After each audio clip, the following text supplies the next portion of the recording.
And Old Trafford, that must have been, in your wildest dreams, you probably never ever expected to play at Old Trafford, I don't suppose. It was great, but bit of a blur?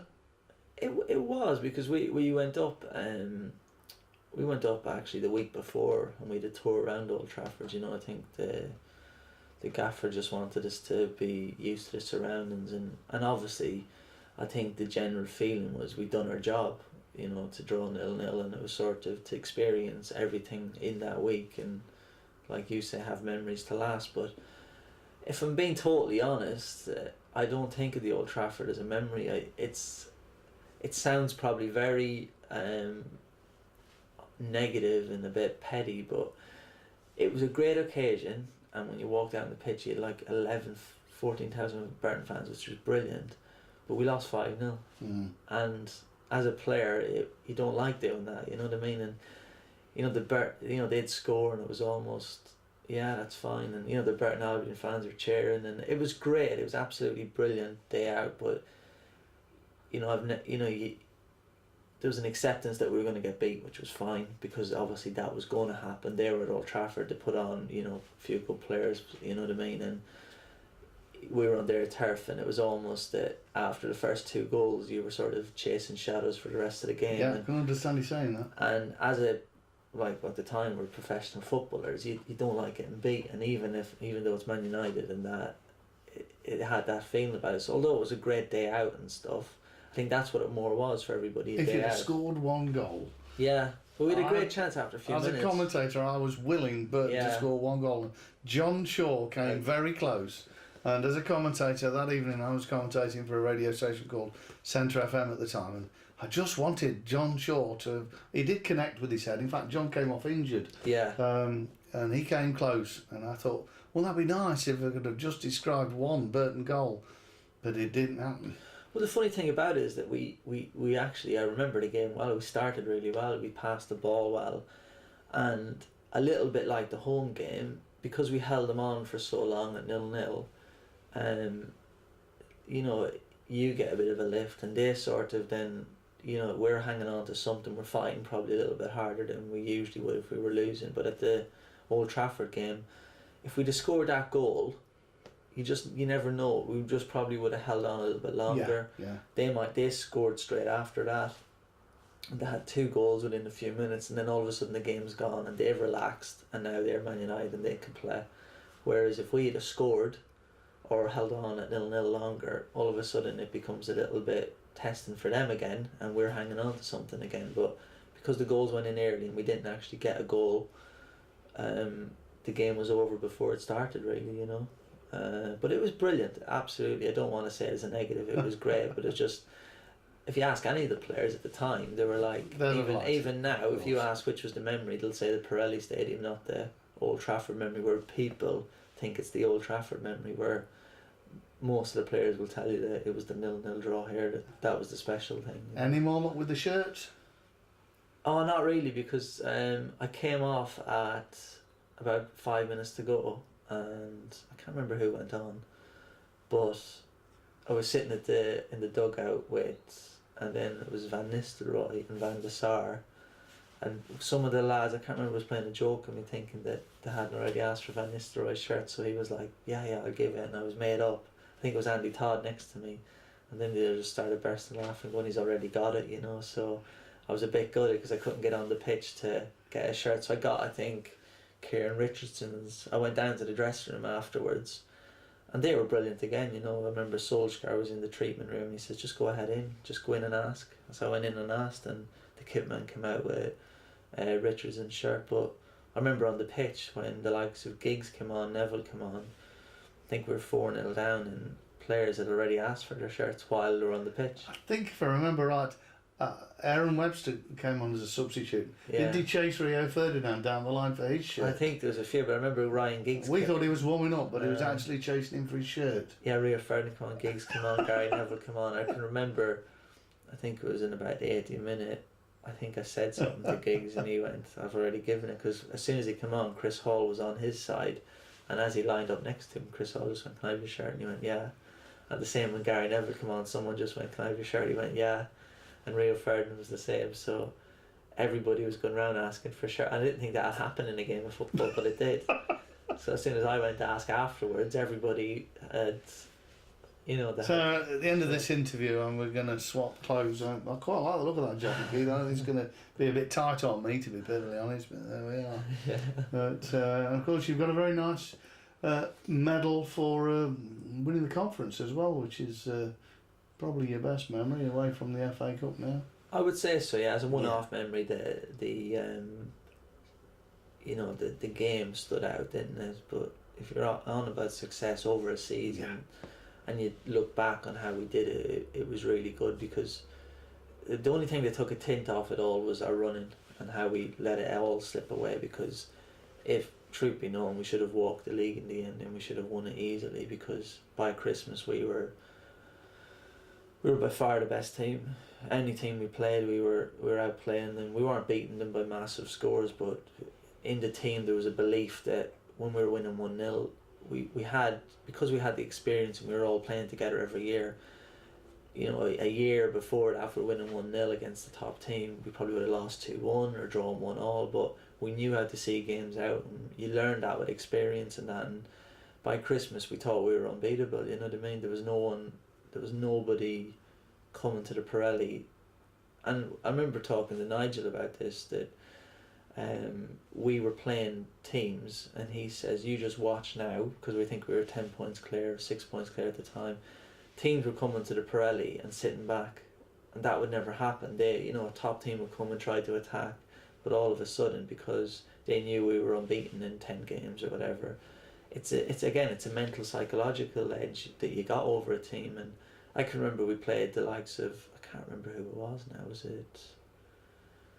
who was the team we played that Mark Burns scored the last minute winner? Who was that? I don't know, you're going to ask me now. Away from home. It was away from home. I distinctly remember we had an opportunity against Oxford. Eastbourne Borough.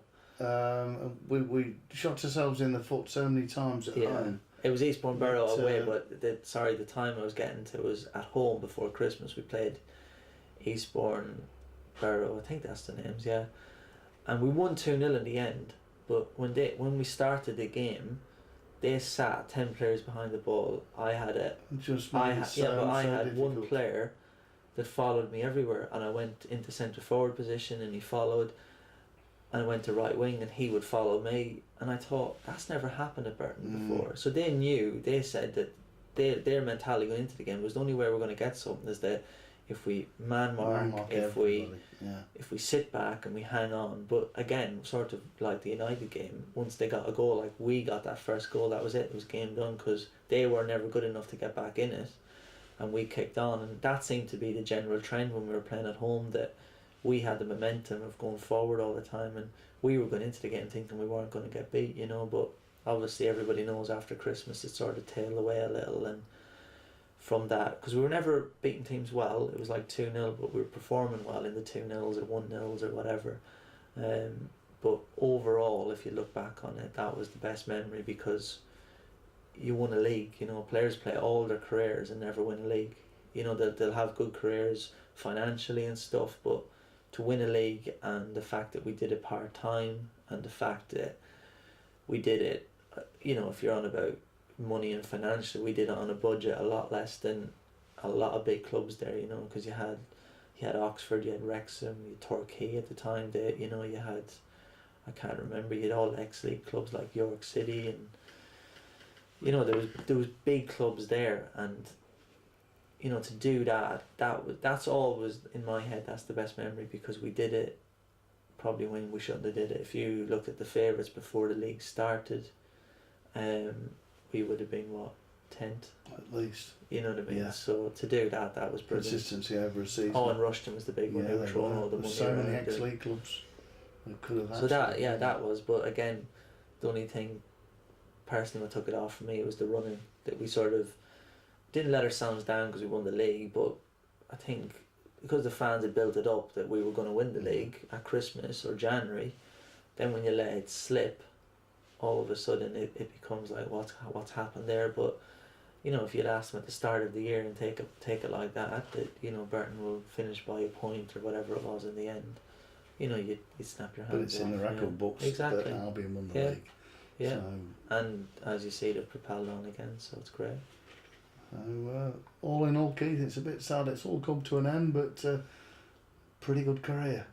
Yeah, it was good. Like I've come to terms with it a little bit now because I could see the way it was going and that. But like my partner Leanne's always saying, there's not many players who get 12 years of professional football in England. Precisely. Since when I came over from Ireland when I was 16. So, if I look too negative on it, you know what I mean, it can get you down. But you just have to look on the positives about it and stuff, and look at that. So it was a good career, and like I said, I've in England I've always had happy times, and I've had a great 6 years at Burton, hence is why we're still living here, you know what I mean. So that just shows you that it was happy times and a good career, So if I put you on the spot and say your favourite goal, I know there's a few to choose from. What, 1920s that's to choose from? Got it written down. There's 19. Yeah, but I think I probably saw all of them, to be honest. Probably I would say, like, as a goal that looked the best, maybe not in the most important game. Like, obviously the Bersco's goals were important. I was just going to think of those, actually. Yeah, but at the time. Yeah, at the time they were important. But my favourite goal, probably as a skills perspective type of thing, was in how I did it. Was when we played Farsley at home. We won 1-0. I think it was a bank holiday weekend, August, and I got it on the right wing and I cut across and I beat, I think, 3 or 4 players. It was about 23, 24 yards out, and I put it left foot in the top corner, which personally that was my favourite goal because it was, a weak foot shot and stuff, and it got us 1-0 and we played quite well that day. So that probably as a best skillful goal, I would say that was it by a long way, actually. I think you played with quite a few Burton fellas over the years, but it's probably unfair for me to get you to pick one. But if there's one that you could really say, you know what, he was a pleasure to watch, and a really decent guy to play with. Yeah. I mean, Darren Stride's an obvious pick because he's such a good club man. Yeah. And he'd always get in my Burton Albion side. Yeah. Because he's Darren Stride. Yeah. But you might say, well, I've got a different choice. Well, no, I agree with you what you're saying. I remember Stride playing. He's a player that when you're in the team, you appreciate what he gives and that. And I don't think he always got he was always better on the ball than people I think would give him credit for, because he could, but he read the game very well. And I know he played midfield, but I've got a memory of him playing centre half, which I thought he was very, very good at, and he'd always read the game well and always use the ball constructively, which was great. And like you said, we'll get into anyone's Burton Albion side over the years. But a player, I don't know. I'm trying to think now because there was so many. A player I played with. I remember when John McGrath came to Burton first. He was really on fire, and he brought a different edge to it again. And as a fellow Irishman, he was great to play with. And it sounds daft, but being a left footer, we used to always have right footer centre midfielders, but for me being left wing, all of a sudden I found myself getting a lot more of the ball because he'd open out and start spraying the ball to the left, he brought a different passing range to the team, I thought. But probably the one who would get you sort of could rely on, and it's such a shame he wasn't there when we won the league, but if you were struggling for a goal, Darrell Clare would always pop up, and he'd always, he would, it's hard to explain. Personally, he was such a nice bloke, and he was always positive, and if you ever were feeling down about something, he would see it and he'd almost spin it round, on players. You could see him. He was sort of a good captain without being a captain, if you know what I mean. He knew what he wanted from the game and from football, and he'd always, he's gone with all the money clubs to get good deals and that, which was fine because, as I know, football's a short career. But the time he was there with us, you could be in a tight game 0-0 or whatever, and You just always got a feeling that he'd score a goal. And, I agree with you. Yeah. And the fact that he was there and he was a great personality to have around the place was brilliant.